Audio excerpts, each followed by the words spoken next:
귀한 말씀 감사합니다. 이어서 우리 사도행전 제가 아까 읽었던 말씀이 한번 읽고 이거 하나만 읽어볼게요. 성경 가지고 계신 분들은 이르되 주 예수를 믿으라 그리하면 너와 네 집이 구원을 받으리라 하고 오늘 이 말씀을 전할 텐데 우리 친구들 대답 좀 해줄까요? 네, 오늘 좀 쫄았나? 여기 와가지고 우리 친구들이 되게 착해요. 저희 교회 애들이 되게 안 듣는 것 같은데 다 듣고 있지. 그래가지고 여러분들이 잘 듣고 빨리 대답을 해줘야 예배 빨리 끝나고 밥을 먹을 수가 있어요. 그래서 잘 들으면 좋겠고 목사님이 대답 잘하는 친구는 뭘 준비했겠죠? 요 문화상품권인데 2장 준비했어요. 그래서 좀 집중했으면 좋겠어요. 자, 우리가 다양한 세대가 모였어요. 제가 보니까 제일 우리 막내가 4살짜리가 있어요. 4살 우리 어린이들 있고 그 다음에 80 우리 몇 세 넘어가신 분부터 거의 80 그렇죠? 80년 차이가 나는 다양한 세대가 모였는데 아마 각자에게 어떤 관심이 무엇입니까? 요즘 나의 고민이 무엇입니까? 물어보면 각자 세대마다 다른 질문을 할 것 같아요.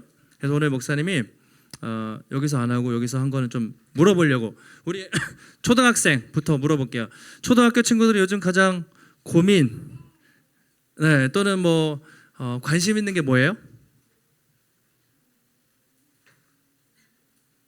초등학생들은 요즘에 뭐가 관심 있어요? 네. 뭐가 관심 있어요? 지나는 공부? 제가 그래서 저희 애들이 이제 4학년 중1 고1이라 사전 다 설문조사를 했는데 일단 게임 좋아해요? 브롤 오늘도 막 스타필드 저기 가면은 막 줄 서가지고 아침부터 뭐 받는다고 게임 또 관심 있는 거 용돈 많이 받아요? 용돈 더 올려줬으면 좋겠어요. 우리 초등학교 애들은 게임하는 거 공부는 아직 관심 없고 용돈 받는 거 친구들하고 노는 거 이런 게 관심이 많을 것 같아.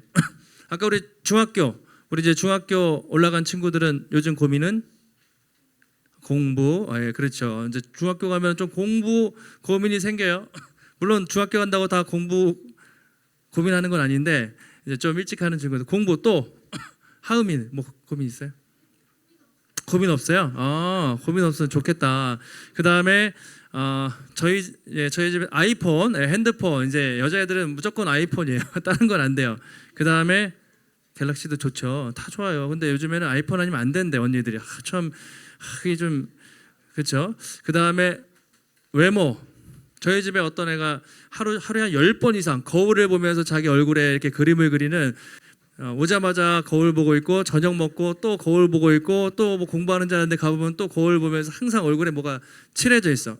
외모. 내 얼굴은 왜 이렇게 생겼을까? 뭐 어떤 애들은 외모를 보면서 만족하는 애도 있고 난 좀 왜 이렇게 부모님이 낳아주셨지? 하여튼 외모 고민이 생겨요. 중학교 때 사춘기니까. 청년들은 어떤 고민이 있어요? 제가 이제 청년부 해보면 청년들은 뭐 비슷하죠. 일단 졸업하고 진로, 내가 어떤 일을 하며 살아갈 것인가 고민이 제일 많고 그 다음에 결혼 배우자, 내가 어떤 사람을 만나서 살아야 되나 요즘에는 결혼을 해야 되나 말아야 되나 아예 이런 고민을 해요.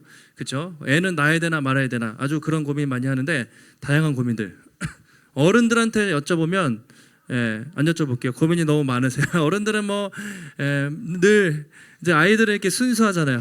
아무 생각 없이 걱정 근심 없이 살면 좋은데 어른들은 늘 머릿속에 건강 또 자녀 직장 돈 뭐 등등등 맨날 우리는 고민을 안고 삽니다. 제가 이 말씀을 드리냐면 사람마다 다양한 고민이 있는데 우리의 공통적인 세대를 뛰어넘은 모든 사람들의 공통적인 가장 중요한 질문 또는 고민이 있다면 그것이 무엇일까요? 이걸 거예요. 어떻게 사람이 구원받는가? 쉽게 말해서 어떻게 천국 가는가? 이거는 우리 아이들이나 어른들이나 남녀노소 할 것 없이 모든 사람에게 우리 죽잖아요. 어떻게 안 죽을까?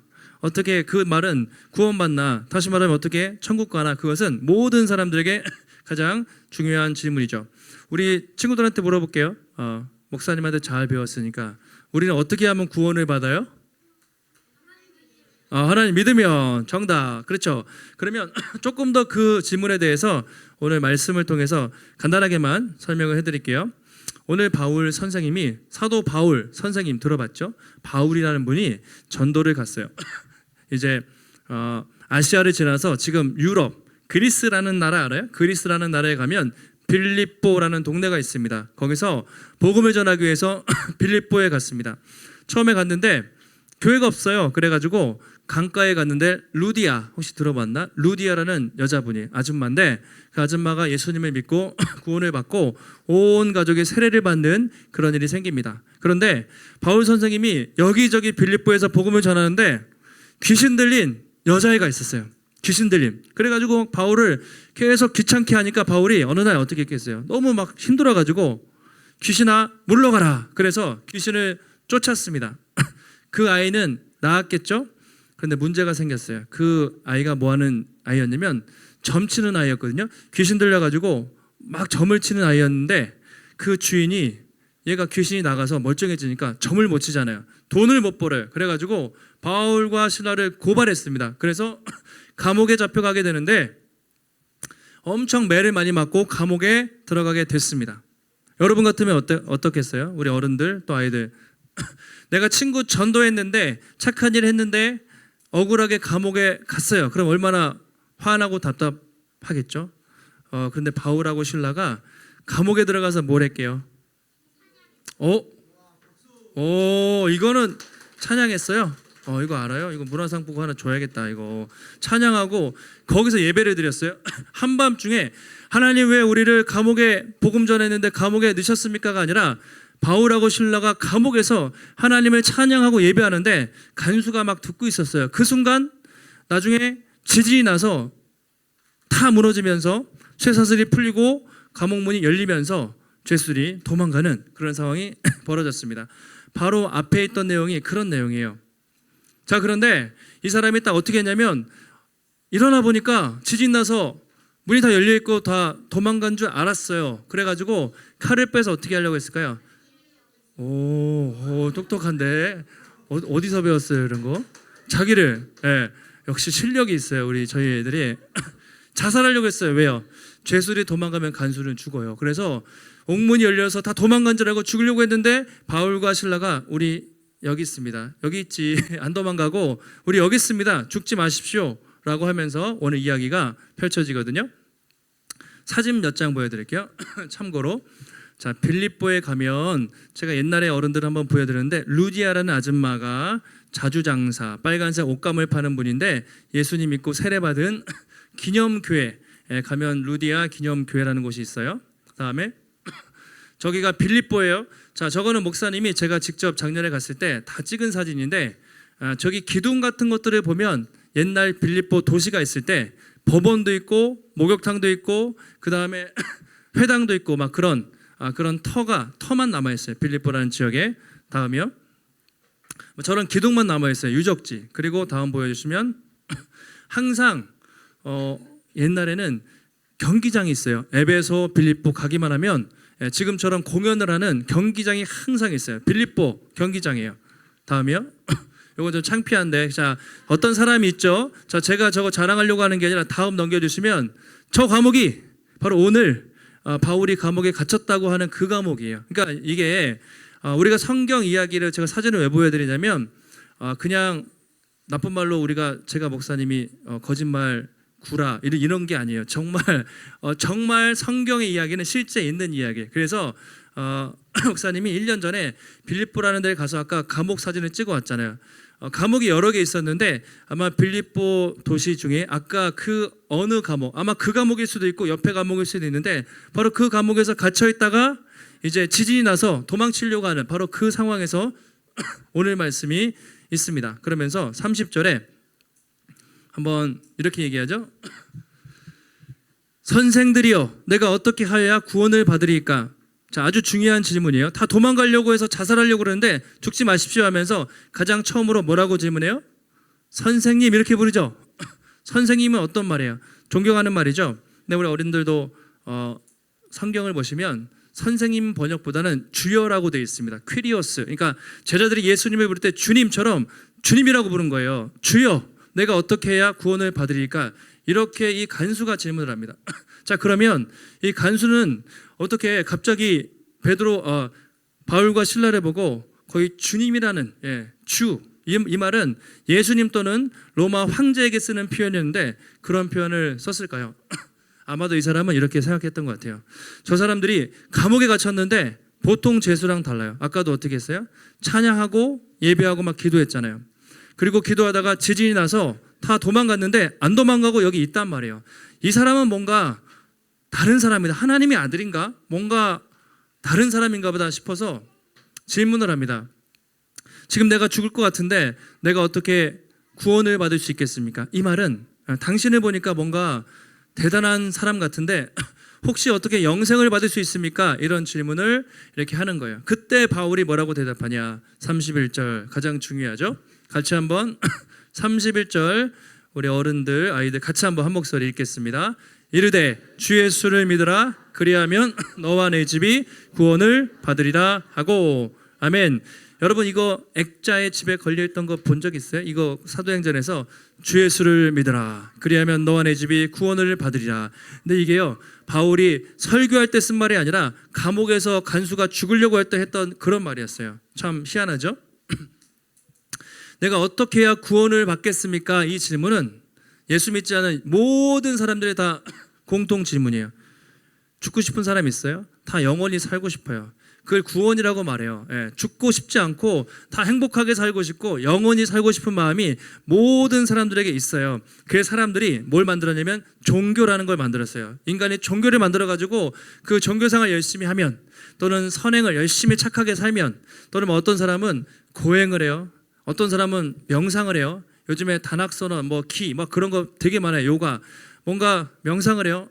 이런 방식으로 구원을 받을 것처럼 그렇게 많이 노력해요.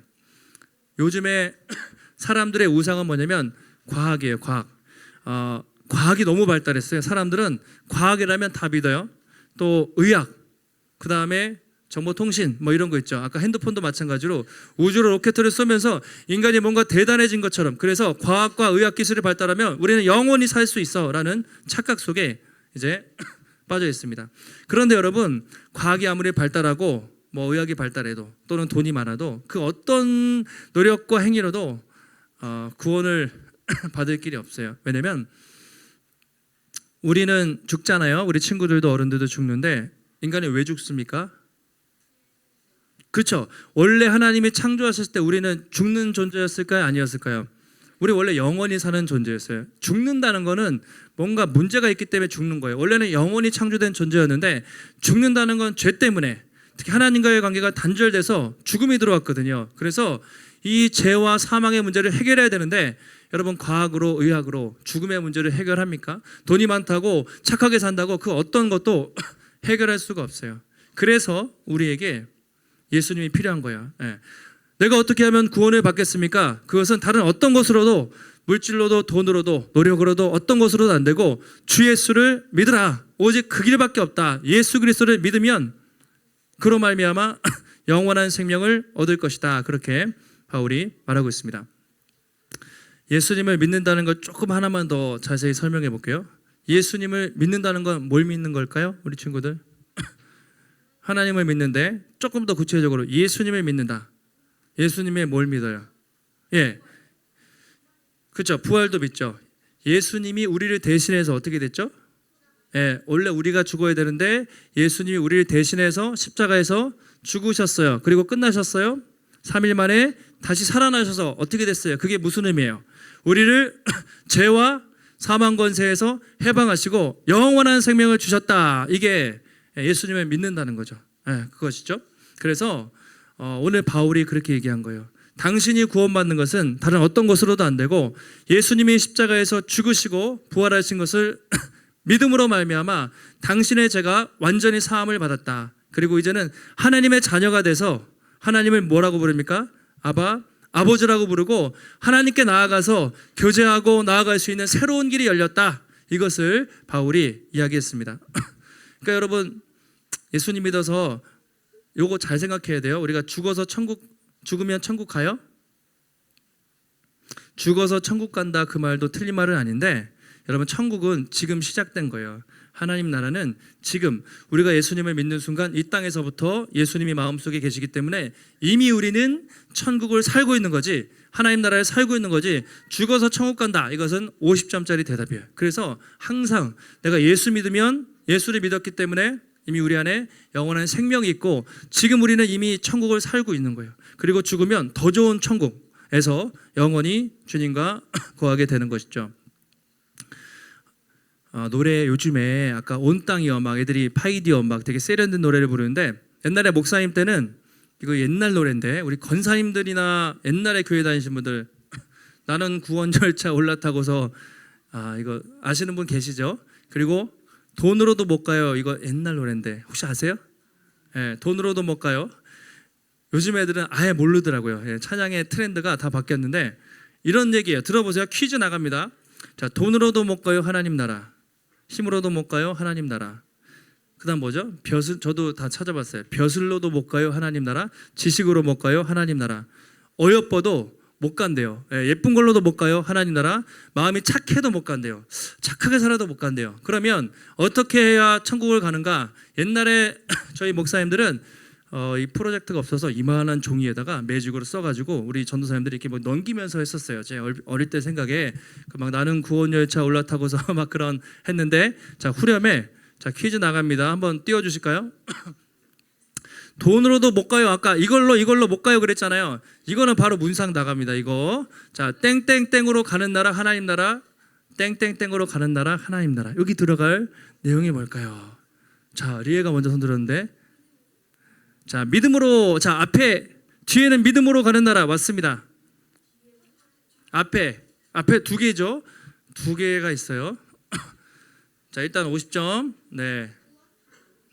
땡땡땡으로, 자 이걸 우리가 찬민이 복음으로 우리가 이거 예수님 믿으면 이렇게 표현해요.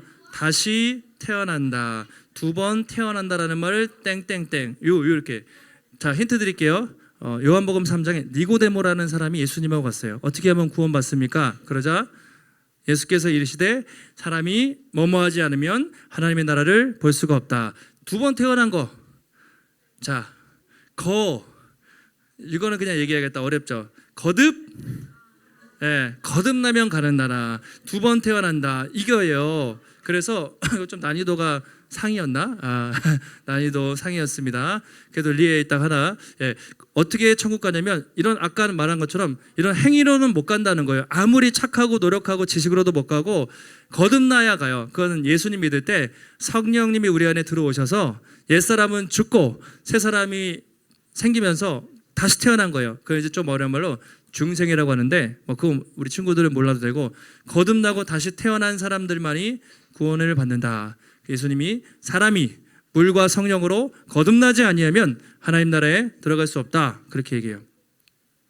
자 그러면 우리 오해할 수 있는 것이, 예수님 믿어서 구원받으면 여러분 그렇구나, 믿기만 하면 되니까 착하게 살 필요도 없고 아무렇게나 그냥 막 떼부리고 아니면 공부도 안 하고 내 마음대로 살아도 될까요 안 될까요? 그러면 순서를 잘 기억해야 돼요. 착하게 살고 부모님 말 잘 듣고 공부 열심히 해서 구원 받아요 못 받아요? 그렇게 해서 받는 거 아니에요. 어떻게 받아요? 예수님 믿어서 받는다고 그랬어요. 믿어서 그냥 믿음으로 받는 거예요. 그걸 공짜 은혜라고 말해요. 그런데 구원받은 사람은 예수님이 계시기 때문에 반드시 변화된 뭔가 열매가 있어요. 착하게 살고 부모님 말 잘 듣고 공부 열심히 해서 구원받는 건 절대 아닙니다.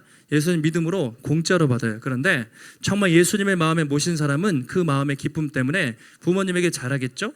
그리고 착하게 살려고 하겠죠. 그리고 공부도 열심히 하겠죠. 그런 변화된 열매가 나타나는 거예요. 순서를 잘 기억해야 돼요. 예수님을 믿음으로 구원받는다. 그러나 구원받은 사람은 반드시 변화된 삶의 열매가 나타나고 있다. 우리 친구들은, 우리 어른들은 정말 진짜 예수님을 믿는다면 내 삶에 뭔가가 나타나야 돼요. 조금이라도. 그게 나타나지 않으면 우리 의심해 봐야 되는 거죠. 내가 정말 예수를 제대로 믿고 있는가, 내 믿음이 참된 믿음인가를 시험해 보라고 분명히 말하고 있습니다. 한 가지만 더 말씀드리면, 간수에게 뭐라고 했죠? 주 예수를 믿으라. 그리하면 뭐라고 그랬습니까? 네가 구원받으려 하지 않고 너와 너의 가족이, 너의 집이 구원을 받으랴 이렇게 얘기했어요. 이게 무슨 말일까요? 그럼 내가 예수님 잘 믿으면 그 믿음으로 엄마 아빠가 구원을 받을까요? 못 받을까요? 내가 잘 믿으면 내 믿음 때문에 엄마 아빠가 자동으로 구원을 받을까요? 못 받을까요? 그렇진 않은 것 같아요. 성경에 보면 내 믿음으로 받아요. 내 믿음으로. 예, 내가 믿는다고 엄마 아빠가 자동으로 구원받지 않고 부모님이 믿는다고 자녀가 자동으로 구원받지 않아요. 그럼 무슨 말인가? 이것은 각자 자기 믿음으로 구원받아요. 가족들이라도 내가 예수님 믿었는데 엄마 아빠가 안 믿으면 구원 못 받을 수도 있어요. 그런데 왜 이렇게 얘기했냐? 주 예수를 믿으라. 그리하면 너와 너의 집이 구원을 받으리라. 이것은 한 사람이 예수 믿으면 그 기쁨 때문에 가족들에게 복음을 전하겠죠. 그래서 그 복음이 가족들에게 흘러가서 온 가족이 함께 구원받는 그런 영향력이 커진다는 이야기겠죠. 그래서 오늘 이걸 이제 복음의 전파력이에요. 코로나도 감기도 전염되잖아요. 복음도 좋은 의미에서 전염이 되는 거예요. 내가 예수 믿고 좋기 때문에 부모님에게, 자녀에게, 가족에게 전파하면서 복음이 전파돼서 너와 너의 가족이 결국은 믿게 된다. 간수가 이렇게 얘기한 다음에 바로 가족들에게 가요. 그래서 32절 한번 보실까요? 뭐라고 되어 있어요? 32절. 우리 아이들만 한번 큰 목소리로 어린이들 읽어볼게요. 시작. 주의 말씀을 그 사람과 그 집에 있는 아멘. 간수가 예수 믿고 구원받았어요. 그러면 나 혼자 받아야지. 내가 절대로 가족들에게 알리지 않을 거야. 그런 사람 없죠. 내가 예수 믿고 구원받았으니 너무나 기뻐요. 바로 바울을 가족들에게 데려가요. 또는 가족들을 불러서 복음을 바울이 전해요. 그러면서 복음을 듣고 온 가족이 어떻게 되냐면 세례를 받게 됩니다. 그 사건이 바로 나오고 있어요. 여러분 만약에 그렇잖아요. 오늘 저기 스타필드 뭐 예를 들어 가가지고 가정의 달인데 예를 들어서 선착순 100명 10만 원짜리 선물을 만약에 아침 9시부터 준다. 그럼 어떻게 하겠어요? 우리 친구들 아침부터 오늘도 막 뭐 한다고 뭐 행사를 하나 봐요. 개장하기 2시간 3시간 새벽부터 아빠들이 차를 세워가지고 애들 선물 준다고 정문에서 서 있는 걸 제가 봤어요. 만약에 그러면 빨리 가서 줄 서서 받고 친구들에게 야 공짜로 10만 원짜리 선물 준다더라 막 그렇게 전화할 거 아닙니까?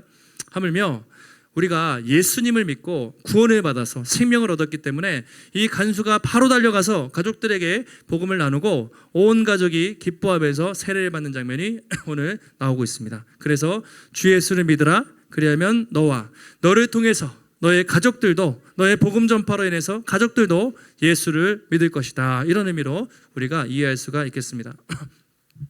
정리하면 사도행전에 보면 가족들이 구원받는 일들이 몇 번 있어요. 자, 고넬료라는 사람 들어봤어요? 고넬료 뭐 하는 사람일까요? 고넬료 아저씨 로마 사람이에요. 로마의 백부장 군인이었어요. 장군 백부장이었는데 고넬료가 베드로가 와가지고 복음을 전할 때 혼자 받은 게 아니라 가족들 다 모아놓고 친척들까지 다 불러 모아놓고 같이 예수 믿고 세례를 받아요. 그 다음에 빌립보에서 루디아라는 아줌마라고 생각하면 루디아도 내가 예수 믿고 기뻐가지고 가족들 다 불러가지고 세례를 받아요. 그만큼 복음은 그런 확산력이 있다는 것이죠. 아까 우리 목사님도 잠깐 말씀을 전해주셨는데 여기 어릴 때부터 부모님 손잡고 교회 다닌 그런 친구들 우리가 모태신앙이라고 하는데 있을 거예요. 그쵸? 우리 한번 친구들 엄마 아빠 교회 다니는 친구들 한번 손 들어볼까요? 참고로 네 내려보고 엄마 아빠 안 다니는데 나 혼자 교회 왔어요. 혼자 왔어요. 그래요. 착해요. 너무 잘했어요. 예. 보면 다양하게 예수님을 믿어요. 어떤 친구들은 어릴 때부터 엄마 아빠가 교회 다녀서 그때는 교회 가기 싫을 때도 있죠. 저는 옛날에 보니까 교회 앞에 오락실이 있었어요. 주일날 오락실 가고 싶은데 교회를 또 가야 돼. 막 그렇게 갈 수밖에. 그때는 막 가끔 싫고 막 놀고 싶고 그럴 때도 있는데 지금 생각해 보면 부모님의 손을 잡고 어릴 때부터 신앙생활을 한다는 것이 얼마나 큰 축복인가 그런 생각을 하게 됩니다. 아니면 우리 아이들 또는 어르신들 중에서도 가족 중에 내가 처음엔 안 믿었는데 가족 중에 누군가를 통해서 예수님을 믿게 된 분도 계시고 내가 안 믿었는데 시집을 와서 또는 장가를 와서 남편 때문에 아내 때문에 교회 다니면서 예수님 믿게 된 경우 다양한 경우가 아마 있을 거예요. 그러나 다양한 방법이지만 결국은 가족을 통해서 예수님을 믿는 것이 얼마나 중요한가 오늘 말씀을 통해 알 수 있습니다. 그래서 우리가 한 가지만 좀 결단을 하면 좋겠어요. 가정의 달인데 우리 가족들 주변에 믿지 않는 친척 또는 형제 자매들이 누군가, 그리고 다시 한번 마음을 모아서 그들을 위해 기도하면 좋겠어요. 우리 친구들, 여기 아까 엄마 아빠 교회 안 다니는 친구들 있죠. 너무 대견해요. 엄마 아빠가 안 다니는데 혼자서 와요. 참. 네.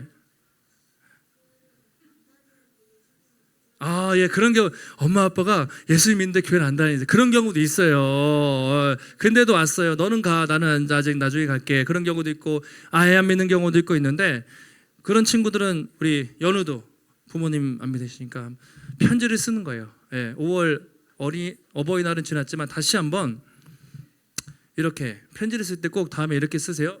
이번 주에라도 다시 써봐요. 오늘 카네이션 가져가면서 엄마 아빠, 저의 가장 큰 소원은 용돈을 많이 받거나 좋은 핸드폰 사주는 게 아니라 엄마 아빠가 예수님 믿는 거예요.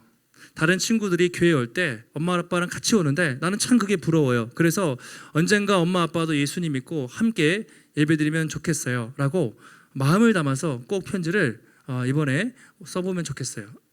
그리고 착하게 해야 돼요. 엄마 아빠 안마도 해드리고 청소도 하고 공부도 열심히 하면서 너 왜 그렇게 변했니?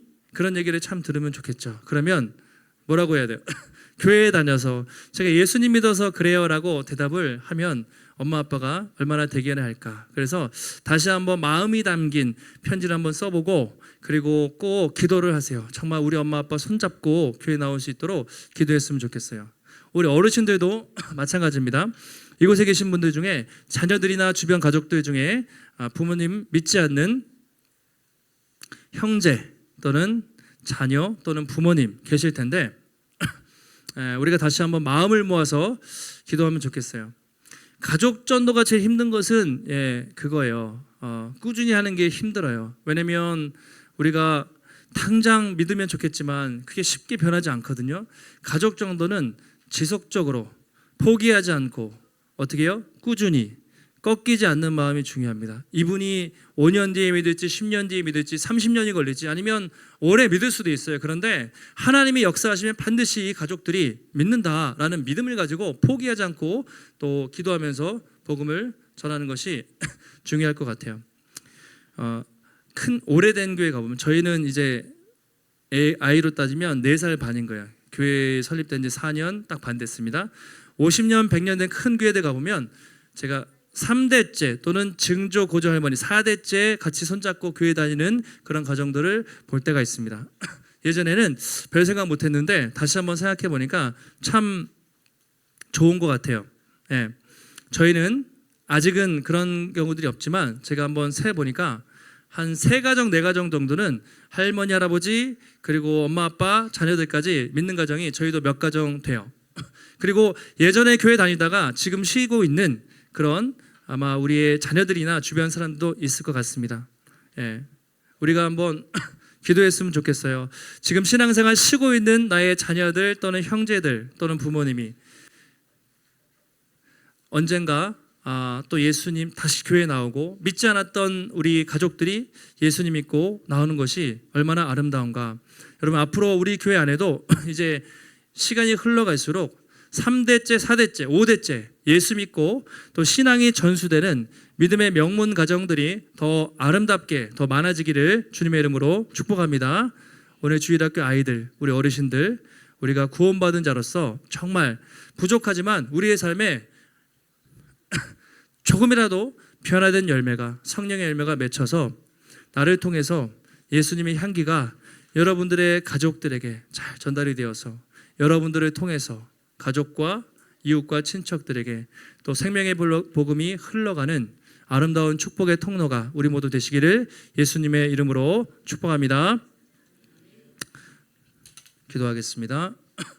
하나님 감사합니다. 오늘도 우리에게 귀한 주일 허락하시고 또 하나님의 말씀 또 들었습니다. 목사님을 통해서 부모님을 가장 기쁘게 해드리는 것이 무엇인가, 그리고 또 오늘도 주 예수를 믿으라는 복음의 말씀을 들었습니다. 우리가 아무리 착하고 아무리 노력해도 우리 힘으로는 구원받을 수 없습니다. 예수 그리스도를 믿음으로 구원받는다는 것을 우리가 기억하고 이 복음을 우리만 알고 있는 것이 아니라 우리의 친구들에게 또 우리의 가족들에게 우리 이웃들에게 직장 동료들에게 전파하며 생명의 복음을 흘려보내는 축복의 통로가 될 수 있도록 하나님 붙잡아 주시옵소서. 우리 주일학교 아이들의 믿음을 붙잡아 주셔서 하나님 부모님들의 신앙이 대대손손 아름답게 흘러가는 믿음의 명문 가정들이 더 많아질 수 있도록 하나님 붙잡아 주시옵소서. 오늘도 마음을 다해 귀한 예물 드립니다. 우리 어린아이들의 손길과 또 마음을 담아 드린 우리 모든 성도님들의 귀한 손길들 축복하여 주시고 주의 나라 위에 쓰임받게 하시며 하나님 우리의 모든 인생의 주인이 하나님이심을 고백하며 우리의 모든 물질과 삶을 주를 위해 드리며 살아갈 때 우리 인생 가운데 부족하지 않고 풍성하게 채우시며 또 베풀며 나누며 살아갈 수 있는 하나님의 공급하심이 날마다 우리 모두의 삶 가운데 각 가정마다 충만히 넘칠 수 있도록 붙잡아 주시옵소서. 오늘도 함께 하신 주님 감사드리며 예수님의 이름으로 기도드렸습니다. 아멘.